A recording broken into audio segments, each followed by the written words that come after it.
Hare Krishna everyone, welcome to the another session of Aindra Prabhu. और जो हम बात कर रहे हैं उनकी बुक की बात कर रहे हैं, the heart of transcendental book distribution. जो उन्होंने ये बुक लिखी थी उसमें उन्होंने बहुत सारे ऐसे टॉपिक्स के बारे में बात करी थी जो नॉर्मली इस्कॉन में नहीं बोली जाती। उनको कहा जाता है दीज आर एसोटोरिक टॉपिक्स। एसोटोरिक टॉपिक्स का मतलब होता है कि ये एक कन्फाइंड ग्रुप में लाइक माइंडेड पीपल वो ही डिस्कस कर सकते हैं, सबको डिस्कस नहीं करने चाहिए, ऐसे टॉपिक्स है। उसके बारे में उन्होंने बहुत डिटेल लिखा और उन्होंने इस थॉट को जो है रिजेक्ट किया कि ये एसोटोरिक टॉपिक्स नहीं है, बट ये सबके साथ डिस्कस करने वाले टॉपिक्स है, क्योंकि चैतन्य महाप्रभु इसी को डिस्कस करने आए थे। और इसीलिए आइंद्रा प्रभु ने बहुत ज़्यादा स्ट्रेस दिया रागनुगा साधना के ऊपर। उन्होंने कहा कि जैसे आचार्य बताते हैं बेस्ट प्रैक्टिस रागनुगा साधना की क्या होती है, कि हम एक प्योर वैष्णव की मर्सी, जो रसिक वैष्णव है, जो वो चीज़ एक्सपीरियंस कर रहा है, उससे वो हम सीख सकें, ताकि हम उसमें ये मर्सी को इवोक तो करें कि वो मर्सी हमें मिले, साथ के साथ हम उस मर्सी के अंदर एब्जॉर्ब हो जाए, हम उसके अंदर डूब जाए। रागनुगा साधना जो है वो अर्जेंट नेसेसिटी है। और ये चीज़ उन्होंने एक्सप्लेन करी, कोट किया कि आप ऑटोमेटिकली वैदिक साधना प्रैक्टिस करते करते रागनुगा साधना पे ऑटोमेटिकली नहीं जा पाओगे। और इस चीज़ को सपोर्ट करने के लिए उन्होंने चैतन्य चरितामृत की आदि लीला का 3.16 और 17 कोट किया, मध्य लीला का 9.131 कोट किया, और कमेंट्रीज कोट करी विश्वनाथ ठाकुर की ऑन 1.2.303 ऑफ भक्ति रसामृत सिंधु, और शिला विश्वनाथ ठाकुर की माधुर्य कादम्बिनी को, इन सारी चीज़ों को उन्होंने कोट करते हुए कहा। रागनुगा साधना जो है ये सिर्फ परफेक्टेड सोल्स के लिए नहीं है। रागनुगा भी एक साधना प्रैक्टिस है। जैसे देखिए, एक साधना होती है, एक होती है वैदेही भक्ति। वैदेही भक्ति का पार्ट होता है रागनुगा साधना भी। और जो एकदम भगवान में लीन होने वाली होती है वो होती है रगात्मिका भक्ति, वो एक नेक्स्ट लेवल की होती है। तो देर आर टू डिविजन्स। एक होती है जो एक साधक जो करता है वो होता है वैदेही साधना और रागनुगा भक्ति। और जो परफेक्टेड लोग होते हैं, जो ब्रज प्रेम ऑलरेडी ट्रेस कर रहे होते हैं, वो होता है रगात्मिका भक्ति। रगात्मिका भक्ति होती है कि जब हम किसी भी ब्रजवासी को एज अ आइडल लेके उसके फुट स्टेप्स को फॉलो कर रहे होते हैं, जैसे वो कर रहा होता है उसको सर्व करने का प्रयास करते हैं। जैसे वात्सल्य रस में हम श्रीमती यशोदा मैया को फॉलो करते हैं, वात्सल्य रस में नंद बाबा को फॉलो किया जाता है। और जो आपका साख्य रस है उसमें रगात्मिका भक्ति में आप कृष्ण के फ्रेंड्स को, मधुमंगल को फॉलो कर सकते हैं, अर्जुन सखा को फॉलो कर सकते हैं, बहुत सारे उनके जो 8 प्राइम फ्रेंड्स हैं, बलराम जी को फॉलो कर सकते हैं। और जैसे माधुर्य रस में आप मल्टीपल मंजरीज हैं, सखियाँ हैं, उनको फॉलो कर सकते हैं। मतलब you don't have to imitate like them, पर आप उनको एज एन आइडल समझ के उनका रस एक्सपीरियंस कर सकते हैं कि कैसे वो है। सो दैट इज़ योर रागात्मिका भक्ति।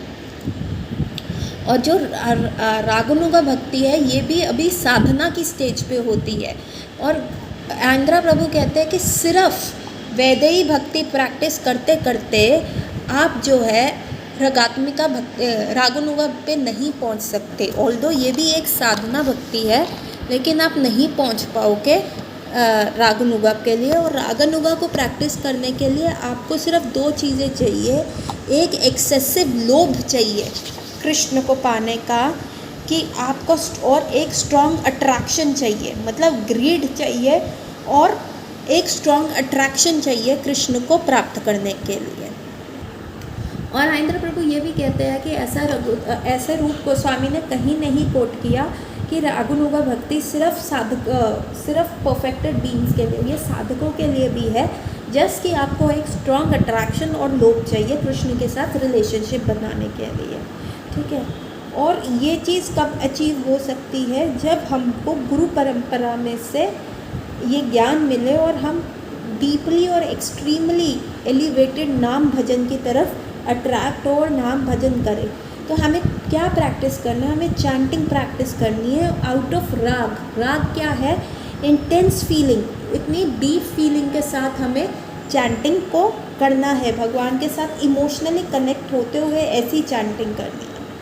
भक्ति विनोद ठाकुर ने भी इसका एनालिसिस देते हुए कहा है कि जो ये रागानुगा भक्ति होती है ये भी 2 प्रकार की होती है। जो रागानुगा साधना है, एक उसका इंटरनल स्वरूप है और एक एक्सटर्नल अप्रोचेस है।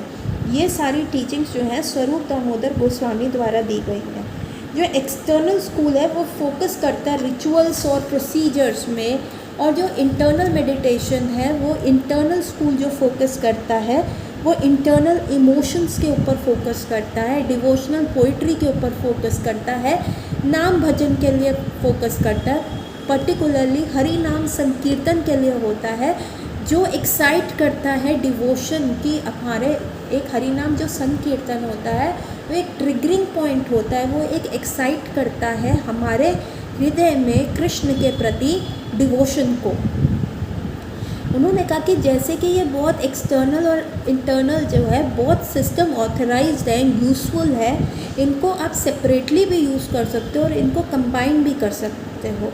ये हमारी केयरफुल स्क्रूटनी के ऊपर है कि हमें इनको कैसे लेना है। दोनों की डिस्टिंक्टिव अप्रोचेस हैं, लेकिन ये दोनों एविडेंट हैं कि हम जो है भक्ति को, अपने रागानुगा भक्ति को अपने हृदय में जागृत कर सकते हैं। इसको और अच्छे से क्लैरिफाई किया गया है रघुनाथ दास गोस्वामी की अंतरंगा मेथड से, जो रागानुगा कल्टीवेशन करने के लिए बहुत हेल्प करती है, और वो कोर है रूपांगना। हम जो है रूप गोस्वामी के फॉलोअर्स हैं, इसलिए हमें रूपांगनास कहा जाता है, रूपांगना रूप अनुगा वैष्णव कहा जाता है। तो जो ये रघुनाथ दास गोस्वामी की अंतरंगा मेथड है, तो वो उसको कम्प्लीटली हमारा कोर है। जो हम रूपांगना वैष्णव हैं, हमें क्या प्रैक्टिस करनी है वो हमारा कोर है, उसको डिस्क्राइब करता है। लेकिन जो प्रेवलेंट मिसकंसेप्शन था कि रागानुगा साधना के बारे में हमें ओपनली डिस्कस नहीं करना चाहिए, तो ऐसा इंदिरा प्रभु कहते हैं कि चैतन्य चरितामृत में कृष्णदास कविराज गोस्वामी ने महाप्रभु का गोल ही ये बताया है कि वो रागानुगा भक्ति को ही स्प्रेड करने आए थे कलयुग में। तो ये कोई इंटरनल या एकदम एक्सक्लूसिव या एक क्लोज ग्रुप में डिस्कस एसोटोरिक सब्जेक्ट्स नहीं है, बल्कि ये सबके लिए हैं। इनको ज़्यादा से ज़्यादा स्प्रेड करना चाहिए। ये एक्सटर्नल है और एक्सोटोरिक है। एक्सोटोरिक मतलब आप ये वाइडली ओपनली डिस्कस कर सकते हैं। इंदिरा प्रभु कहते हैं कि एज हम श्री चैतन्य महाप्रभु के सर्वेंट्स हैं, तो हमें रागानुगा साधना को एक संदूक में बंद करके ताला लगा के नहीं रखना चाहिए, बट इसको केयरफुली और इंटेलिजेंटली एक्सप्लेन करना चाहिए जब भी ये पॉसिबल हो। तो रागानुगा साधना का क्या पर्पस है, गोल है कि हमें व्रज प्रेम मिला जाए, जो एक डिवाइन लव है गॉड हेड के लिए, जो व्रजवासी एक्सपीरियंस करते हैं कृष्ण के लिए, वो चीज़ हम टेस्ट करें। क्योंकि व्रजवासी का प्रेम सबसे ऊपर का है, उनको कोई भी मटेरियलिस्टिक डिज़ायर से लेना देना ही नहीं है। तो जो व्रज प्रेम है वो उसकी प्रमोशन के लिए जो कलयुग में सोल है उनको एक होप मिले कि ऐसा एक्सपीरियंस जो हायर टेस्ट दे सकता है और जो फॉर एवर कंटिन्यू रह सकता है, जो ख़त्म ना होने वाला हो, उसको वो जो है एक्सपीरियंस कर पाए, वो डिप्रेस ना होए इस सारी इनफाइनाइट वेरिएशन ऑफ भगवान, कितने सारे देवी देवता हैं, और इस इम्पर्सनलिज्म से कि भगवान सिर्फ एक लाइट है, और सहजियापन से कि जो सिर्फ एक एक्सटर्नल वे है कि हाँ कृष्ण के हम सखी हैं, रोना और उनकी तरह ड्रेसअप होने से, और ये कम्युनलिज्म से, कमर्शियलाइजेशन से, इन सारी चीज़ों से हमें इस भौतिक जगत में डिप्रेस नहीं होना, हम कलयुगी जीवों को, क्योंकि ये सारी चीज़ें जो है हमें डिप्रेस नहीं कर सकती जब तक अगर हम रागानुगा भक्ति कल्टीवेट करके व्रज प्रेम को, नेवर एंडिंग व्रज प्रेम को टेस्ट कर पाए। फाइनली इंदिरा प्रभु ने व्रज प्रेम को ऐसे प्रेजेंट किया कि ये एक इंटेंसिफाइड प्रेम है कि जिसमें एक हृदय में कांस्टेंट फीलिंग रहती है कि हाय कहीं कृष्ण को हम खो ना दें। जब ये टेंशन, जब ये एंजाइटी रहनी शुरू हो जाती है, इसको जो कहते हैं हाईएस्ट एक्सप्रेशन ऑफ लव है। यशोमती मैया को हमेशा ये डर रहता है कि कोई दानव आए और कृष्ण को हमारे से कहीं ले ना जाए, कहीं दूर ना ले जाए। राधा रानी को हमेशा डर रहता है कि कहीं वो मथुरा ना चले जाए। तो इस प्रकार का जो प्रेम है ब्रजवासियों के हृदय में कि कृष्ण को हम खो ना दें, ये जो है ये हाईएस्ट एक्सप्रेशन ऑफ लव है और ये कृष्ण के लिए बहुत सेटिस्फाइंग है। और ये इनिशिएट करता है एक लविंग एक्सचेंज जो स्पिरिचुअल रेल्म में होता है, कृष्ण और उनके भक्तों के बीच में जो लविंग एक्सचेंज होता है। और इसको इंटेंसिफाई करने के लिए दो भाव है, एक है परखिया भाव और एक है विप्रलंबा भाव। परखिया भाव क्या है कि जैसे गोपियों का विवाह किसी और से हुआ है तो गोपियों को हमेशा छुप के अलग से आना पड़ता है कृष्ण से मिलने, कि कृष्ण उनके पैरामोर है। तो परखिया भाव उसको इंटेंसिफाई करता है, छुपना। एक बॉयफ्रेंड गर्लफ्रेंड वाला जो मिलना होता है कि पेरेंट्स को ना पता चल जाए, और एक एक्स्ट्रा मैरिटल अफेयर वाला जो हम इस भौतिक जगत में बड़े गंदे तरीके से देखा जाता है, पर कि स्पिरिचुअल वर्ल्ड में इट इज़ अ ट्रू रसा, जिसको परखिया भाव कहते हैं। एक्चुअली परखिया भाव को हम ऐसे डिस्क्राइब कर सकते हैं कि ऑल दो सब जीव जो है कृष्ण के ही अंश है, सब कृष्ण को बिलोंग करते हैं, लेकिन टू क्रिएट अ रसा योग माया क्या करती है, गोपियों के अंदर ये भाव डाल देती है, गोपियों के अंदर ये फीलिंग हो जाती है कि they are being married to some other gopa and they are attracted towards Krishna. Although originally क्या है कि सब गोपियाँ जो है राधा रानी का एक्सपेंशन है, और राधा रानी जो है कृष्ण के वाम अंग से निकली हुई हैं, उनकी हलादनी शक्ति है। तो बेसिकली कृष्ण में और श्रीमती राधा रानी में कोई डिफरेंस नहीं है।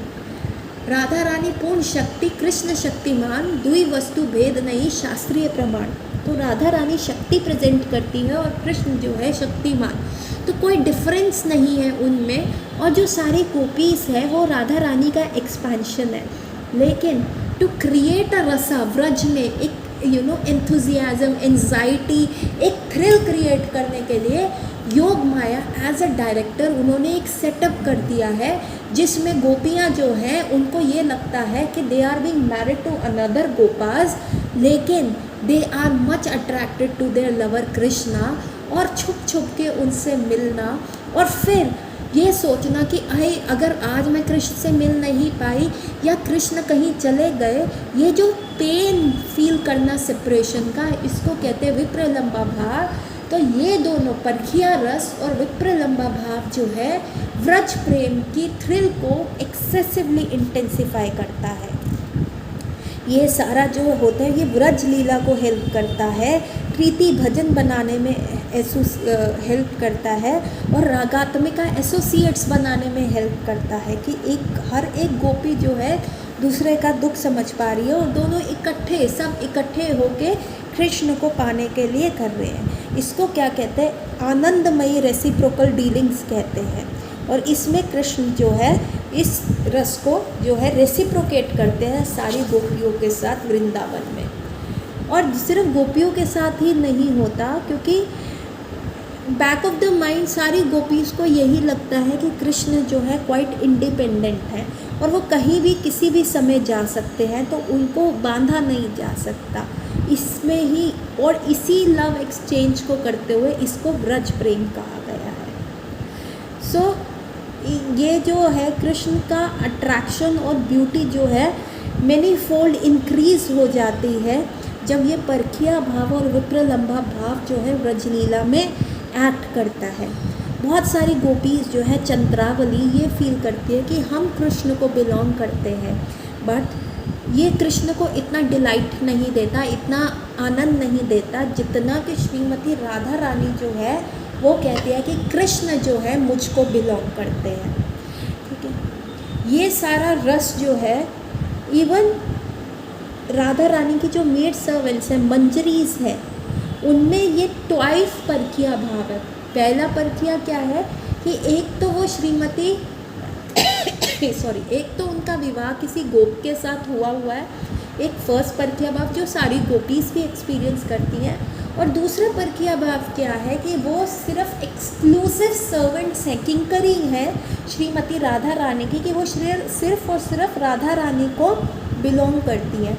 उनका अनराइवल्ड, अनफोकस्ड, कंसंट्रेटेड लव जो है वो श्रीमती राधिका के लिए ही है, और वो कृष्ण के लिए भी कुछ नहीं समझती, और ये आउट क्लास करता है सारी चीज़ों को, क्योंकि मंजरी का प्योर मोटिव जो है वो सिर्फ राधा रानी को सर्व करना और उनके पर्पस को फुलफ़िल करना है, जो कि और डिवोटीज़ को पता ही नहीं है। इसलिए मंजरी जो है सिंपैथेटिक होती है, राधा रानी की स्वीटनेस को टेस्ट करने के लिए राधा रानी जो एक्सटेसी फील करती है वो मंजरी फील करती है, और वो कृष्ण के भी आनंद से 10 मिलियन फोल्ड ज़्यादा होता है।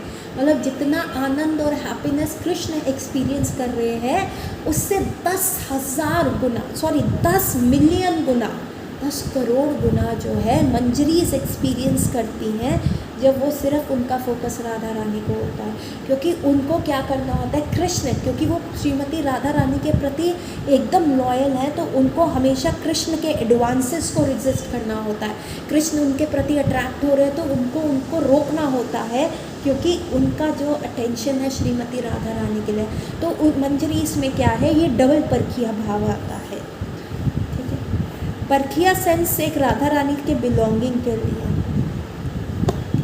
और कृष्ण जो है ये नेसेसरी फुटिंग और फर्मनेस को देख के उनको और अच्छा लगता है, कृष्ण और ट्राई करते हैं, कृष्ण को और आनंद मिलता है इन सारी चीज़ों को करने के लिए। और जो साधना सिद्ध मंजरीज होती हैं, जो विभिन्न अंश हैं भगवान का, जिनमें सिर्फ छोटी सी लिमिटेड पोटेंसी है, जो बिल्कुल अणु है, बहुत छोटी है। कृष्ण क्या है, विभु है, अनलिमिटेड है, ओमनीपोटेंट है, हर जगह प्रेजेंट है।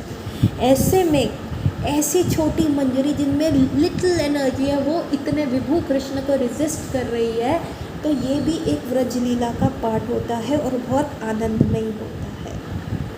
तो ये कृष्ण की अनलिमिटेड अट्रैक्टिवनेस, स्वीटनेस, ब्यूटी और हैंडसमनेस को जो है मंजरीज को बेयर करना पड़ता है, रेजिस्ट करना पड़ता है। और ये कैसे वो रेजिस्ट कर पाती है, देखिए एक आयरन का छोटा पार्टिकल जो है मैग्नेट से अट्रैक्ट होगा। सो बेसिकली इस टोटल पैराग्राफ में आइंद्र प्रभु ये कह रहे हैं कि मंजरीज को और ज़्यादा आनंद इसलिए आता है क्योंकि वो कृष्ण इतना हैंडसम है, अट्रैक्टिव है, और इतने कैसीनोवा पर्सनालिटी है कि आप उनकी की तरफ अट्रैक्ट हो गए। लेकिन मंजरीज जो है, क्योंकि उनकी लॉयल्टी श्रीमती राधा रानी के प्रति है, तो वो कृष्ण की इस अट्रैक्टिवनेस को रेजिस्ट करती है। और वो रेजिस्टेंस कैसा है कि एक छोटी सी चींटी एक बड़ी सी हाथी के साथ लड़ रही हो, मतलब एक विभिन्न अंश जो मंजरी है, जो एक लिमिटेड पोटेंसी में है उसकी पावर, वो कृष्ण जैसे अनलिमिटेड पावरफुल विभु पर्सनालिटी से जो है लड़ाई कर रही है, रेजिस्ट कर रही है, और एंड में विजेता भी हो रही है। सो ये कितना मुश्किल है, एक आयरन का छोटा सा पार्टिकल जो है एक मैग्नेटिक फील्ड से, एक मैग्नेट से बहुत सॉलिड वे में अट्रैक्ट होता है। तो ये कैसे है कि मंजरीज ये सब रेजिस्ट कर पा रही हैं, कैसे वो साधना से मंजरीज जो है इस एक ग्रेट अट्रैक्शन और जो ग्रेट स्वीटनेस है और ग्रेट ब्यूटी है कृष्ण की, उसको कैसे कृष्ण की जो वांटेडनेस है, वो छलियापन है, और जो वो डिज़ायर्स है, उनको कैसे रेजिस्ट कर पा रही है। यही पूरी व्रज लीला है और यही पूरा आनंद देता है। दैट इज़ ये कर पा रही है श्रीमती राधिका के शेल्टर से कर पा रही है, देवी प्रकृति आश्रिता, क्योंकि वो श्रीमती राधा रानी के शेल्टर में है। इसीलिए एक छोटी सी पोटेंसी वाली साधना सिद्ध मंजरी जिनमें लिमिटेड पावर है, वो इतने बड़े ओमनीपोटेंट विभु पावरफुल बहुत बड़े कृष्ण को रेजिस्ट कर पा रही है। और ये इतना कर पा रही है कि जो डिवोशनल प्रॉक्सिमिटी है श्रीमती राधा रानी के प्रति, उसके थ्रू वो ये कर पा रही है। और इससे हमें क्या मिलता है कि इवन जो जीवा है इस संसार में, वो श्रीमती राधा रानी का आश्रय लिए बिना, श्रीमती राधा रानी की अनलिमिटेड मर्सी लिए बिना कृष्ण जो अनलिमिटेड अट्रैक्टर हैं उनको कभी भी अट्रैक्ट नहीं कर पाएगा। तो जो हमारा हरे कृष्ण महामंत्र है, हरे का मतलब राधा रानी है और हरे उतनी बारी आता है जितना कृष्ण का नाम आता है। तो ये जो हम लेते हैं कि ये इसलिए लेते हैं कि जो बहुत अट्रैक्टिव कृष्णा है, ब्लिसफुल कृष्णा है, उनका राधा रानी की एसोसिएशन से ही हम उनको अट्रैक्ट कर पाएंगे। और कृष्ण और मंजरी का सिर्फ एक अल्टीमेट, यूनिकली इंटीमेट और डायनेमिक रिलेशनशिप है, क्योंकि ये दोनों का कॉमन गोल है कि वो दोनों ही श्रीमती राधिका के लिए डिवोटेड है। और मंजरी तो एक्सक्लूसिवली श्रीमती राधा रानी के लिए है डिवोटेड, उनका कहीं और जगह कोई इंक्लिनेशन नहीं है। और इसलिए जो इंडिपेंडेंट रोमांटिक रिलेशनशिप होता है, इवन जो कृष्ण के साथ एक इंडिपेंडेंट रोमांटिक रिलेशनशिप बनाना, उसके प्रति भी उनका कोई इंक्लिनेशन नहीं है। उनका सिर्फ एक ही डिज़ायर है कि श्रीमती राधा रानी के लोटस फीट को वो सर्व करे एज अ किंकरी, एज अ मेड सर्वेंट, और जो है राधा रानी के स्वयं रूप कृष्णा की जो साथ में जुगल लीलास होती हैं उसमें वो पार्टिसिपेट करे, वो क्लोजली एसोसिएट्स होती हैं, वो इवन निकुंज में उनके साथ रहते हैं। और जो वो एक प्रेम है वो उन्हीं में होता है, वो इतना इंटेंसिफाइड होता है जितना कि कृष्ण और बाकी जो युथेश्वरी है, मतलब जो और यूथफुल मिस्ट्रेसेस है कृष्णा की, वो भी एक्सपीरियंस नहीं कर पाती। अगेन जो कृष्ण, इनकी बुक थी the heart of transcendental book distribution, उसमें आइंद्रा प्रभु ने एक और टॉपिक को छेड़ा है, वो है कि इस्कॉन के बारे में। उन्होंने कहा इस्कॉन जो है वो शिला प्रभुपाद की बॉडी के समान है और उसमें फ्लॉज हो सकते हैं लेकिन वो कभी भी ख़राब नहीं है, तो इसलिए हमें उनकी बॉडी को हेल्दी रखना चाहिए। तो उन्होंने कहा कि जैसे गंगा और यमुना जो है हमें पता है स्पिरिचुअली प्योर है, लेकिन सीवेज भी उनके अंदर जाता है, तो हमें क्या करना है, हमें उसको स्पिरिचुअल विज़न से देख के उनके सारे फ्लॉज को हटाना है। और ये किसी पॉलिटिकल या ग्रुप का काम नहीं है, बल्कि एक एवरी इंडिविजुअल का काम है जो कृष्ण भक्ति में एब्जॉर्ब रहता है, प्योर कृष्ण भक्ति करता है, तो वही इस सोसाइटी को इम्प्रूव कर सकता है। और ये तभी हो पाएगा जब नाम संकीर्तन किया जाएगा, जब हर एक मेंबर जो है अपने आप को डेडिकेट करेगा प्रेम भक्ति करके, प्रेम नाम संकीर्तन में, तो ये सोसाइटी जो है अपने फुल पोटेंशियल पे जाएगी। तो हमें क्या करना है, सरेंडर करना है, भगवान के डिवाइन लविंग नेटवर्क को सरेंडर करना है। अनडाउटेडली हमारे पास बहुत प्रिविलेज है कि हम जो है इस संप्रदाय से जुड़े हैं, और अगर हम भगवान के इंस्ट्रूमेंट्स नहीं बनते, कि हम इस एसेंशियल टीचिंग को, रूपानुगत ट्रेडिशन को नहीं स्प्रेड करते, तो ये हमारी गलती है। इंस्टीट्यूशन को उसका कोई असर नहीं पड़ेगा। वो एग्जाम्पल देते हैं जो कृष्ण ने जब अपना विश्व रूप दिखाया और बोला अर्जुन को कि ये जो तुम सारे वॉरियर्स देख रहे हो बैटलफील्ड पे, तुम इनको क्यों नहीं मार रहे? अगर तुम इनको नहीं भी मारोगे तो अरेंजमेंट ऐसे हुआ है कि इनकी मृत्यु अटल है, तो तुम जो है अपनी हार्ट की वीकनेस की वजह से इनको नहीं मार रहे, उठो, मेरा इंस्ट्रूमेंट बनो और फाइट कर लो। सिमिलरली हम भी लॉर्ड चैतन्य महाप्रभु के इस कृष्णा कॉन्शियस मूवमेंट को स्प्रेड करना है हर टाउन और विलेज को।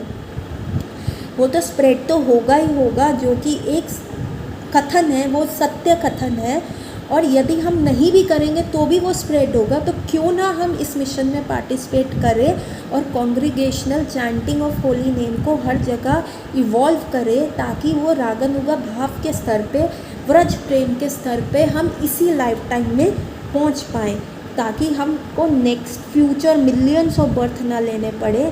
हम महाप्रभु के पर्पस को सर्टनली फुलफ़िल कर लें ताकि हमारा भी उद्धार हो।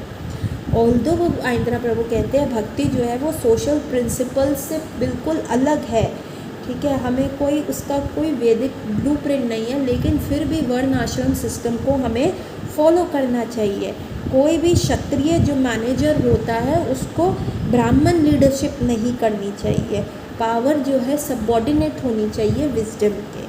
वैदिक फिलोसफर किंग्स भी होते थे, जिनको राज ऋषि भी कहा जाता था, जो कि बहुत राजा भी होते थे, पावरफुल भी होते थे, ऋषि भी होते थे, वाइज भी होते थे, सेल्फ कंट्रोल भी होते थे, लेकिन फिर भी वो अपने आप को सबऑर्डिनेट करते थे ब्राह्मण्स के अंडर। सो ये जो बुक थी the heart of transcendental book distribution, जिसके बारे में हमने पिछले 2-3 लेक्चर्स में डिस्कस किया, उसमें सब रियलाइजेशन है आइंद्रा प्रभु की, जो डिकेड से उन्होंने कृष्णा कॉन्शियसनेस में ली, चाहे वो हेयरिंग पे हो, चैंटिंग जपा पे हो, कीर्तन पे हो, प्रीचिंग पे हो, विग्रह सेवा के ऊपर हो, प्रमोटिंग हरि नाम संकीर्तन पे हो, तो वो सब चीज़ों पे उन्होंने अपना डीप इंसाइटफुल टीचिंग्स दिया है, बहुत फिलोसफिकल एनालिसिस और प्रैक्टिकल एप्लीकेशन दिया है, और उसको बहुत कॉम्प्रीहेंसिवली, बहुत अच्छे वे में प्रेजेंट किया है। अब स्पिरिचुअल ट्रूथ्स को, गौड़ीय वैष्णव सिद्धांत को प्रेजेंट किया है, ताकि ये युग धर्म हरि नाम संकीर्तन को स्प्रेड किया जाए। इसीलिए हम सबको वो किताब the heart of transcendental book distribution को पढ़ना चाहिए। तो आज तक के लिए सिर्फ इतना, आगे जानेंगे कि आइंद्रा प्रभु की लाइफ में और क्या क्या हो रहा है। तब तक के लिए हरे कृष्ण एवरीवन।